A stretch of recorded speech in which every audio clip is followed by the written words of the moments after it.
In this video, we're going to be dividing by 1 and 0 and talking about when that's possible and when it's not possible. So sometimes it helps to draw a picture to really visualize what is happening. Here I have 5 divided by 5. So let's start with my total objects, which are 5. So I have 1, 2, 3, 4, I have 5 total stars. And I'm going to divide them into equal groups of 5. I want 5 groups. So I have 1, 2, 3, 4, 5 groups. And I have 1 star in each group, so my quotient is 1. Looking at our next one, we have 8 divided by 1. So let's start with my dividend, 8 objects.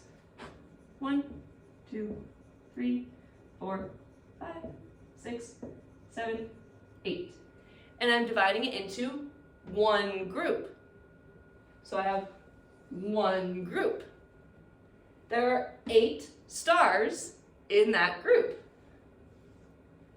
So I have 8 in the 1 group. Let's look at a few other examples. So those were by 1. Here we have by 0. Here we're starting with 2 objects. 1, 2. We're splitting them into 0 groups.